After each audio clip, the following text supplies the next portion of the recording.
Buenas tardes, compañeros y docentes. Somos el grupo número 6 de la pasantía de parasitología de la Escuela de Microbiología.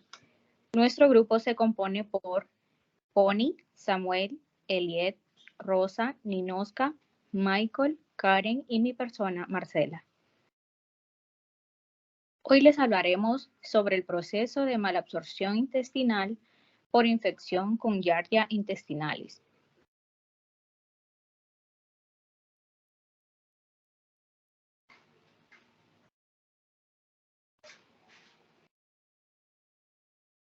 Como introducción, Giardia intestinalis fue descrito por Anton van Leeuwenhoek de sus propias heces en 1681.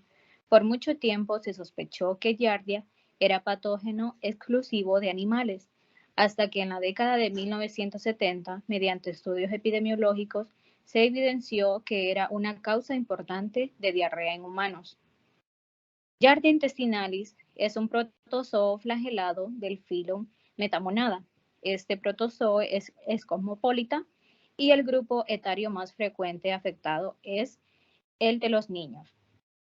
La giardiasis es una enfermedad diarreica infecciosa causada por este parásito que habita el intestino delgado, aunque la mayoría de las infecciones son asintomáticas. La sintomatología depende de la respuesta inmunitaria del huésped.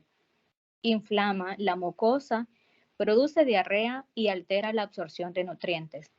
Se encuentra en infecciones masivas y la barrera mecánica creada por los parásitos e inflamación intestinal pueden producir un síndrome de mala absorción. En el ciclo de vida, reconoceremos que el parásito adopta dos formas, tanto trofozoito como quistes. La infección ocurre al ingerir los quistes. La dosis infectante oscila de 1 a 10 quistes. En el intestino delgado ocurre el desenquistamiento, el cual se inicia en el estómago y termina en el duodeno bajo la influencia de las secreciones pancreáticas. De cada quiste se producen 2 trofozoitos hijos, los cuales viven en las vellosidades intestinales, colonizando el duodeno y yeyuno. Los trofozoitos se producen de inmediato por fisión binaria hasta alcanzar un enorme número. Se fijan a la mucosa y si las condiciones son adversas, se enquistan nuevamente y se excretan con las heces. El trofozoito se adhiere a las células cilíndricas de las vellosidades intestinales mediante una depresión circular que tiene su superficie ventral y que actúa como una ventosa. El enquistamiento ocurre en la luz del intestino delgado, produciendo un quiste tetranucleado que representa la forma infectante. Los quistes tetranucleados salen al medio ambiente con las defecaciones y pueden sobrevivir durante largos periodos de tiempo. El quiste es poco resistente a la desecación o al calor, pero se mantiene bien en agua fría de almacenes de agua potable, tinacos o cisternas. Son resistentes a los métodos habituales de coloración del agua, aunque se eliminan mediante ebullición y filtración. La vía más eficaz de transmisión es el agua, aunque también pueden transmitirse a través de los alimentos ya preparados, si bien con menor frecuencia. La contaminación ocurre por la manipulación de comida con manos sucias, las moscas y las partículas de materia fecal suspendidas en el aire también dan origen a la contaminación. Desde hace cierto tiempo, la giardiasis es una zoonosis. Continuamos.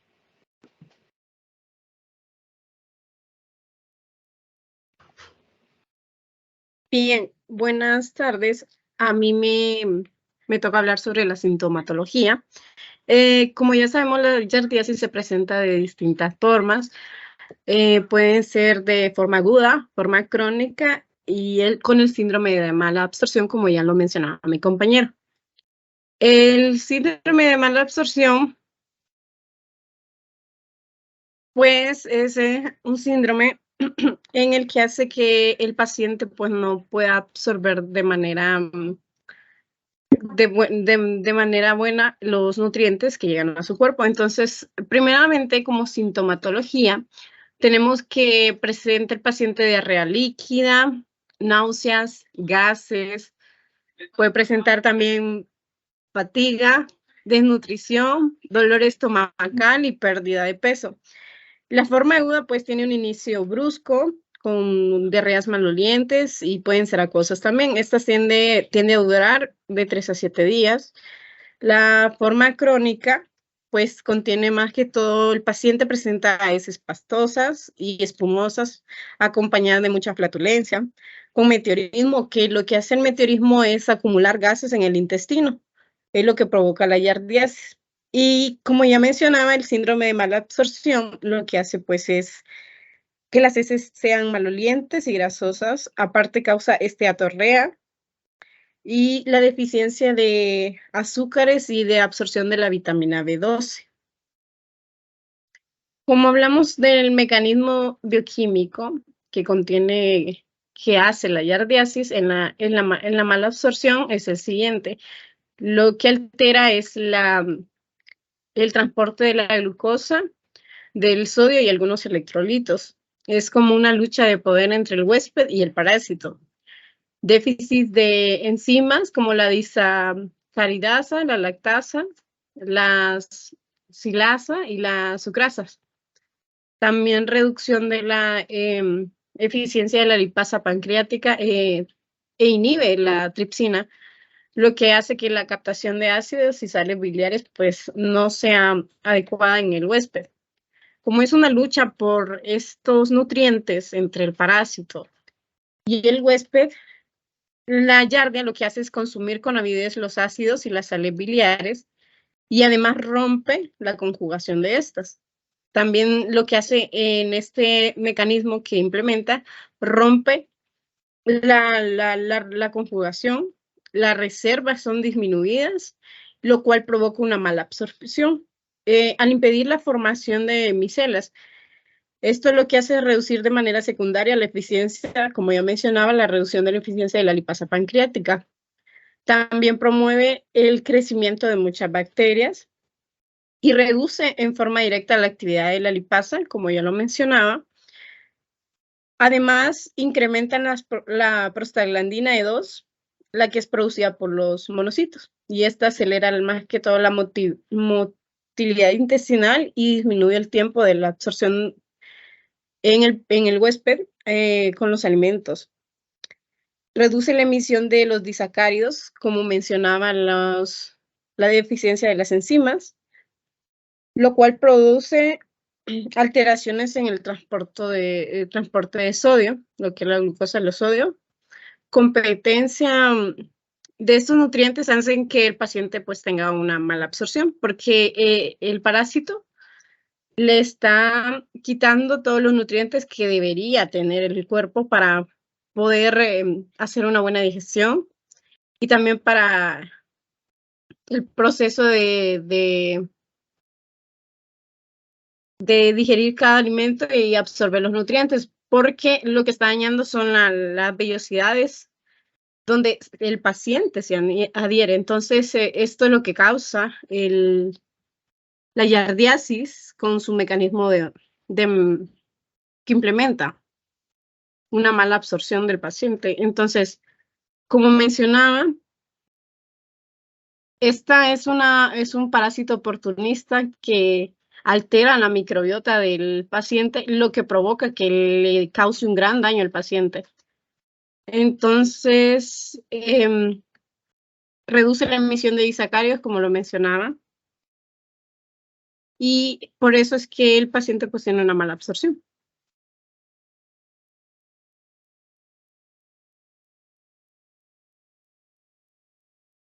Les dejo con mi compañero. Gracias. En lo que refiere al daño intestinal que provoca nuestros esofágitos, varios mecanismos, como pueden ser mecanismos traumáticos, específicamente vemos el disco subtorio, o mecanismos también de barrera mecánica, hay involucrados toxinas, enzimas y la competencia con el huésped. Si vemos en la siguiente diapositiva, dentro de todos estos mecanismos, cuando los trozofoitos se adhieren a a la pared intestinal y se agrega uno sobre otro, provocan varias cosas. Una de ellas es que en esa zona donde está adherido el trozojoíto no hay intercambio de nutrientes o nutrientes y no son absorbidos, lo que produce que estos nutrientes se acumulen en la luz del intestino. Entonces, también esta adherencia produce una irritación e induce diarrea y se forman deficiencias de varias enzimas como disacarasas, lactasas y silasas. Además, esta infección produce un aplatamiento de las vellosidades intestinales. Las vellosidades intestinales tienen una función importante en la absorción y vemos que son vellosas justamente para aumentar el área de contacto en lo que vendría a ser que forman las vellosidades intestinales con todos los nutrientes que van circulando en el lumen intestinal para poder tener más área para absorber. Cuando estas vellosidades se aplanan, lo que produce es que el aplanamiento reduce el área de contacto de las microvellosidades con todos los nutrientes, entonces los nutrientes también por esta parte se ven absorbidos en una menor medida. Entonces, si vamos a la siguiente diapositiva, vamos a ver cómo afecta esto a los enterocitos. En los enterocitos existen implicados con la absorción. Los que pueden ser lo más importante sería la ubicación de transportadores de membrana en las células de los enterocitos. Estos transportadores de membrana se ven involucrados en la absorción de varios nutrientes. Por ejemplo, si vemos en la absorción de lo que sería la lactosa, vamos a ver bastante involucrados los transportadores de membrana GLUT2 y GLUT5. Existen distintos transportadores de membrana involucrados en la absorción de aminoácidos y de otros tipos de nutrientes. La afección a estos enterocitos bloquea los transportadores o bien los afecta con la irritación o por el propio daño producido de Giardia por mecanismos como habíamos mencionado, como podrían ser enzimas y toxinas a los enterocitos. Pues bien, en todos los tejidos mucoides del cuerpo que están relacionados con el rozamiento, como podría ser, por ejemplo, la boca, por el rozamiento que hay con la comida, con mascar. En este caso, en el lumen intestinal, el rozamiento que vendría a ser que se produce de las microvellosidades con toda la comida que va rozando, pues produce un desgaste de los enterocitos. Entonces vemos que en este tipo donde hay rozamiento, la tasa de recambio celular entonces suele ser más alta. Por ejemplo, en los eritrocitos hay una tasa de recambio con una vida media de 120 días. En lo que serían los enterocitos, la tasa de recambio podría estar entre 15 a 20 días. Esto es para ir compensando el propio daño o el propio desprendimiento que se producía de las células de lo que serían los enterocitos provocado por esa fricción. Entonces vamos cambiando las células que se van dañando por producto de la fricción por células nuevas. Esto se daña pues de manera bastante sencilla y fácil de entender, es que se le está exigiendo al cuerpo recambiar o aumentar la tasa de recambio de esta célula a un ritmo para el cual no está preparado. Como resultado, entonces vamos a ver que en una primera etapa vamos a ver microvellosidades formadas por enterocitos muy jóvenes, y a medida que este daño se va haciendo menor, ya no va a ser microvellosidades formadas por enterocitos muy jóvenes, sino que serían microvellosidades formadas por enterocitos inmaduros. Esto porque se está dañando tanto el enterocito que se le exige que vaya siendo reemplazado por más células, hasta que es tanta la exigencia que llega a formarse por enterocitos inmaduros. Estos enterocitos inmaduros no cumplen la misma función ni en la misma medida que un enterocito maduro, aportando también a lo que sería la malabsorción de Giardia. Bien, vamos a ver varios cambios, como que los núcleos van a estar situados en la zona basal de la célula, a distribuirse de manera anárquica por todo el citoplasma.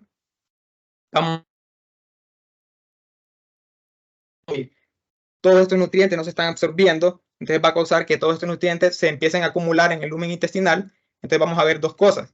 A Giardia le interesa porque todos estos nutrientes que ya no están absorbiendo, pues entonces están disponibles para ella, pero además se produce una acumulación de productos fermentables que van a estar disponibles para un montón de bacterias que forman la microbiota intestinal. Esto lleva a un desequilibrio y, bueno, como explicaba la compañera, con la consecuencia sería la provocación de disbiosis. Entonces, esto sería como los aspectos más importantes de la afección de Giardia a la citoarquitectura de la célula absorptiva intestinal. Sobre esto, pues muchas cosas no se saben, pero más o menos la idea general sería lo que acabamos de ver. Bien, entonces continuaría el siguiente compañero explicando los factores dependientes del hospedador. Bueno, yo voy a hablar un poco sobre los factores dependientes del hospedero. Como primer punto tenemos la inmunodeficiencia humoral, hipogamma-globulinemia, que principalmente la IgA. La IgA es secretoria. Esta lo que hace es que se une al trofosodito y bloquea su adherencia en las células epiteliales. ¿Qué es lo que sucede? Esta se une a los antígenos, esta hace que se fija el complemento y desencadena una reacción inflamatoria en la mucosa intestinal. Esto lo que provoca es un aumento así que se llama enteritis. Enteritis es una inflamación del intestino delgado. Como segundo punto, tenemos la malnutrición calórica proteica. Esta aumenta la gravedad de la yardiasis por disminución de la producción de enterocitos intestinales, como el compañero hace poco estaba explicando. Bueno, voy a hablar un poco sobre la malnutrición calórica proteica. Esta es una deficiencia energética que es causada por déficit de algunos macronutrientes, ¿va? También puede estar acompañada de déficit de muchos micronutrientes también. Y la desnutrición calórica proteica puede desencadenar, o mejor dicho, puede estar de varios niveles. Puede ser súbita, completa o gradual. Esto va a depender de unas deficiencias subclínicas de la persona que está padeciendo de estos daños. La persona con estas deficiencias, con esta malnutrición, puede presentar varios factores, como un edema, puede presentar alopecia o incluso una atrofia cutánea. Esta malnutrición calórica proteica sucede por la baja producción de los enterocitos intestinales, ya que se ve muy afectada a la hora de absorber estos nutrientes. Como siguiente punto, vamos a hablar sobre la microbiota intestinal, que se ve aumentada, que esta sirve imprescindiblemente para la expresión de la patogenicidad de Giardia intestinales. Se ha encontrado en varios artículos que en la microbiota se ha encontrado que varios microbios probióticos tienen afecto anti-Giardia. Esta puede ser en vivo o muchas veces in vitro también. Estas interacciones suceden unas intervenciones dietéticas. Pueden contribuir a alguna terapia. Se ha demostrado que en la dieta altera el microbioma. Esta influye también en la patogénesis de Giardia. Y que lo que hace, digamos, que provoca que Giardia que tenga una patogenicidad mayor, pues que la microbiota intestinal aumenta, ya por esta situación. Paso a la siguiente diapositiva. Bueno, voy a hablar sobre algunas complicaciones que puede presentarse, que principalmente es el síndrome de mala absorción. Estos son heces abundantes, malolientas, grasosas y produce algunos trastornos de mala absorción de grasa, mala absorción de proteínas, azúcares y muchas veces deficiencia en la vitamina B12. También puede presentar gastritis crónica y atrófica. Este síndrome de mala absorción es muy caracterizado clínicamente por la pérdida de peso que el paciente que afecta al paciente, ¿verdad? Pérdida de peso. Esteatorrea es un síndrome que produce en el paciente, ¿verdad? El paciente que presenta giardiasis presenta una dificultad para digerir la grasa, algunos carbohidratos y también algunas vitaminas. Estos pacientes, la mayoría de los casos, estos pacientes pueden llegar a desarrollar una intolerancia a la lactosa Y también este síndrome de mala absorción lo que muchas veces causa es una diarrea crónica en el paciente. ¿Por qué es? Esto es porque no se absorben adecuadamente la grasa en el tubo digestivo. Las heces contienen, las heces de la diarrea crónica contienen un exceso de grasa y estas pueden tener un color claro, son blandas, malolientas, e incluso estas heces pueden hasta flotar, quedarse pegadas en el inodoro. Y esa es una absorción inadecuada de ciertos azúcares. Estos azúcares lo que producen es una diarrea explosiva y lo que causa es una hinchazón abdominal y mucha flatulencia en el paciente. La mala absorción de todos los nutrientes o deficiencias selectivas de las proteínas, grasas o azúcares. El paciente lo que viene siendo presenta una pérdida de peso y no lo puede mantener, aunque sea que el paciente esté presentando una alimentación adecuada. Siempre va a haber, el paciente va a estar presentando pérdida de peso ya por esta mala absorción de algunos nutrientes de la persona. Y incluso en algunos casos las mujeres pueden hasta pueden dejar de menstruar. Como hay algunos cuadros clínicos que no son habituales, como la infección de la vesícula biliar, también puede presentar urticaria el paciente, asma bronquial, rinitis, síndrome de Well y dermatosis inflamatoria.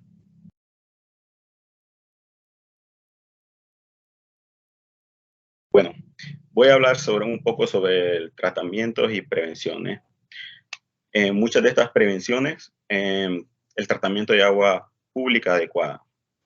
Bueno, en el área rural es donde se ve más afectado esto, ya que las personas de bajos recursos, muchas veces, digamos, en los ríos, cosas así, las personas van a defecar y esta agua más bien puede, bueno, si la persona que defeca está infectada y el personal que consume esta agua, pues se va a infectar. En el área urbana no mucho porque tiene como, el agua está con el constante tratamiento.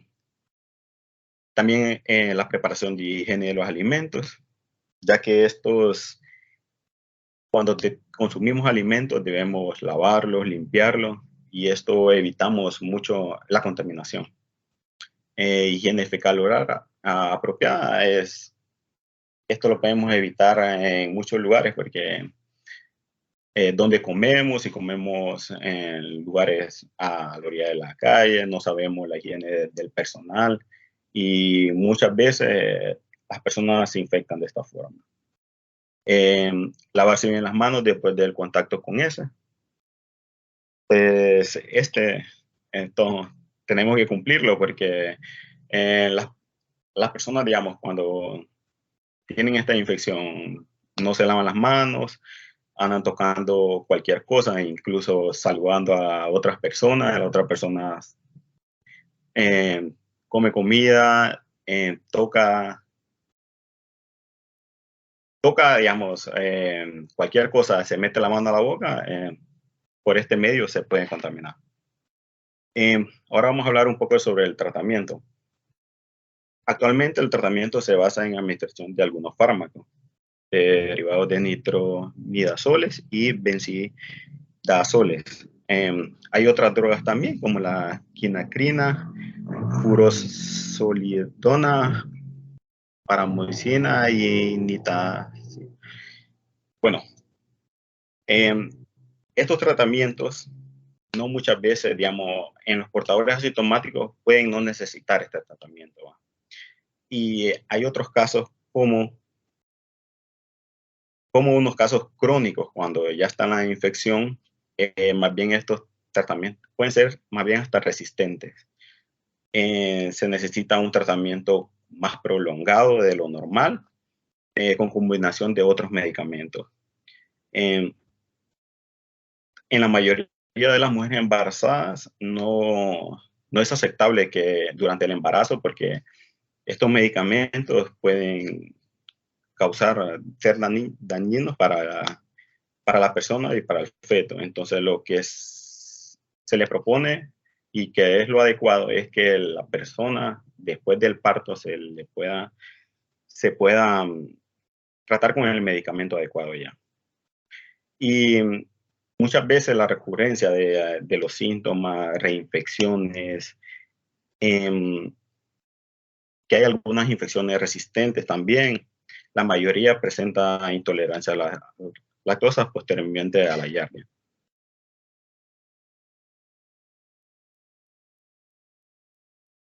Bueno, eso es aquí, bueno, la bibliografía que utilizamos, y eso es todo. Muchas gracias.